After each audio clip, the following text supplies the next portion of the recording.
Khamenei के जनाजे में शामिल होंगे 2 करोड़ लोग। कुवैत ने ईरान को क्यों बताया अपराधी। जापान में पाकिस्तानी मस्जिद पर चलेगा हथौड़ा। अमेरिका ने इजरायल को दिया बड़ा झटका। आपस में लड़ने लगी यूएस की खुफिया एजेंसियां। चीन ने रोकी पाकिस्तान की फाइटर जेट्स की डिलीवरी।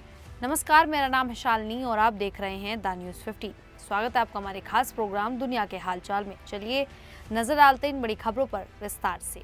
28 फरवरी को अमेरिका और इजरायल के हमले में मारे गए ईरान के supreme leader Ayatollah Ali Khamenei को उनकी मौत के करीब 4 महीने बाद अब दफनाया जाएगा।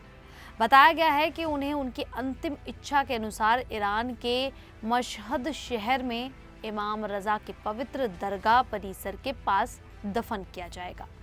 रिपोर्ट्स के मुताबिक उनका अंतिम संस्कार जून के अंत में आयोजित किया जा सकता है। पहले ये कार्यक्रम मार्च में होना था, लेकिन युद्ध जैसी परिस्थितियों के कारण इसे टाल दिया गया। अधिकारियों का अनुमान है कि तेहरान, कुम और मशहद में होने वाले कार्यक्रमों में करोड़ों लोग शामिल हो सकते हैं। अंतिम संस्कार का मुख्य कार्यक्रम तेहरान में होगा। इसके बाद उनके पार्थिव शरीर को धार्मिक शहर कुम और फिर मशहद ले जाया जाएगा। वहां उन्हें पूरे सम्मान के साथ सुपुर्द खान किया जाएगा। मशहद शिया मुसलमानों का एक महत्वपूर्ण धार्मिक केंद्र माना जाता है। यहाँ स्थित इमाम रजा का दरगाह दुनिया के सबसे बड़े और प्रसिद्ध धार्मिक स्थलों में गिना जाता है।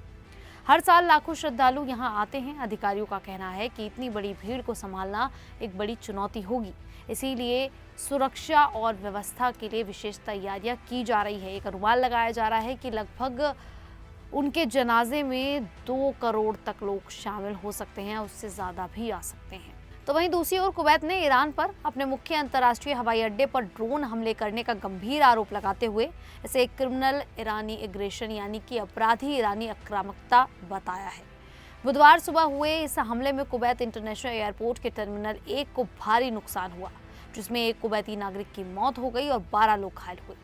कुवैत के रक्षा मंत्रालय के प्रवक्ता ब्रिगेडियर जनरल सऊद अब्दुल अजीज अल ओतैबी ने स्पष्ट रूप से ईरान को दोषी ठहराया और हमले को शत्रुतापूर्ण ड्रोनों से जोड़ा। हमले के तुरंत बाद हवाई अड्डे की सभी कमर्शियल उड़ानें स्थगित कर दी गईं और आने वाली उड़ानों को अन्य एयरपोर्ट पर डाइवर्ट किया गया। हमले के बाद कुवैत ने अपना पूरा हवाई क्षेत्र बंद कर दिया है और सशस्त्र बलों को हाई अलर्ट पर रखा गया है। सरकार ने इसे अपनी संप्रभुता पर सीधा हमला बताते हुए अंतर्राष्ट्रीय समुदाय से समर्थन मांगा है। क्षेत्रीय सुरक्षा विशेषज्ञों का कहना है कि ईरान अमेरिकी ठिकानों को निशाना बनाने के लिए खाड़ी सहयोगी देशों पर दबाव बना रहा है।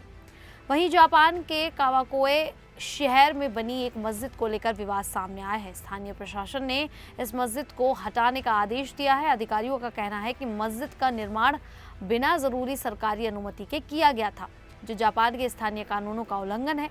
रिपोर्ट के अनुसार इस मस्जिद का नाम जापान जामे मस्जिद रमजान है। इसका उद्घाटन 3 अप्रैल 2026 को एक समारोह में किया गया था। इस कार्यक्रम में जापान में पाकिस्तान के राजदूत अब्दुल हमीद भी शामिल हुए थे।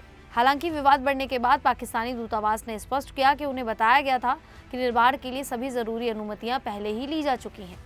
कावाकोए प्रशासन का कहना है कि मस्जिद जिस जमीन पर बनाई गई है वो अर्बनाइजेशन कंट्रोल जोन में आती है। इस क्षेत्र में किसी भी नए निर्माण के लिए विशेष सरकारी मंजूरी जरूरी होती है, लेकिन इस मामले में ऐसी कोई अनुमति नहीं ली गई थी। प्रशासन को अक्टूबर 2024 में इस निर्माण की जानकारी मिली थी। अधिकारियों ने काम रोकने के निर्देश दिए थे, लेकिन निर्माण जारी रहने की शिकायत भी सामने आई। अब जमीन के मालिकों ने प्रशासन को आश्वासन दिया है कि वे समस्या के समाधान के लिए बातचीत कर रहे हैं और संरचना को हटाने की योजना पर विचार किया जा रहा है। वहीं अमेरिका ने सोमालीलैंड को अलग देश के रूप में मान्यता देने की अटकलों पर फिलहाल विराम लगा दिया है। रिपोर्टों के अनुसार अमेरिका ने साफ किया है कि वो सोमालिया की संप्रभुता और क्षेत्रीय अखंडता का समर्थन करता है। इसका मतलब है कि वॉशिंगटन अभी सोमालीलैंड को एक स्वतंत्र देश के रूप में मान्यता देने के पक्ष में नहीं है। सोमालीलैंड 1991 में सोमालिया से अलग हो गया था और तब से अपने स्तर पर प्रशासन चला रहा है। हालांकि दुनिया के अधिकांश देशों और संयुक्त राष्ट्र ने इसे अब तक एक स्वतंत्र देश के रूप में मान्यता नहीं दी है। अंतर्राष्ट्रीय स्तर पर इसे अभी भी सोमालिया का हिस्सा माना जाता है। रिपोर्टों के मुताबिक अमेरिका के इस रुख के पीछे सऊदी अरब, कतर और अन्य मुस्लिम देशों का दबाव भी एक कारण माना जा रहा है।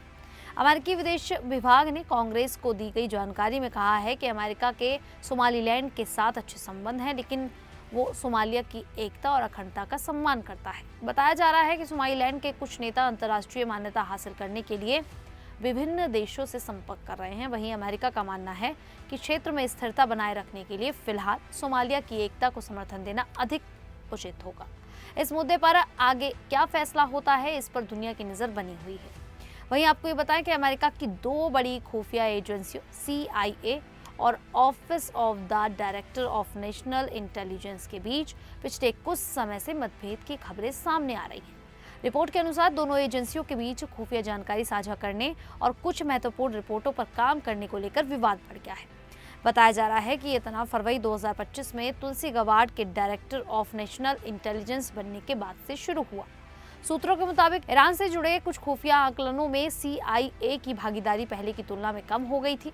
इससे दोनों एजेंसियों के बीच तालमेल को लेकर सवाल उठने लगे। रिपोर्ट में कहा गया है कि CIA और ODNI कई मामलों में अलग अलग विश्लेषण करने लगी थी। वहीं तुलसी गवार्ड ने राष्ट्रपति को दी जाने वाली दैनिक खुफिया रिपोर्ट पर भी अधिक नियंत्रण रखा, जिसे पहले तैयार करने में CIA की बड़ी भूमिका होती थी। गवार्ड ने अपने कार्यकाल में एक विशेष समूह भी बनाया था, जिसका उद्देश्य खुफिया एजेंसियों में कथित राजनीतिक पक्षपात की जांच करना बताया गया। हालांकि आलोचकों ने इस पर सवाल भी उठाए। मामला तब और चर्चा में आया जब कुछ अधिकारियों ने आरोप लगाया कि उन्हें कोविड-19 की उत्पत्ति से जुड़ी कुछ जानकारियों तक पहुंच नहीं दी थी।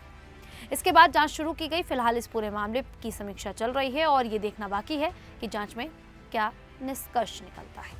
आर्थिक संकट से जूझ रहे पाकिस्तान को चीन से लड़ाकू विमानों की खरीद में बड़ा झटका लगा है। रिपोर्टों के अनुसार चीन ने पाकिस्तान को दिए जाने वाले बाकी 16 J-10CE फाइटर जेट्स की डिलीवरी फिलहाल रोक दी है। पाकिस्तान ने चीन से कुल 36 J-10CE लड़ाकू विमान खरीदने का समझौता किया था।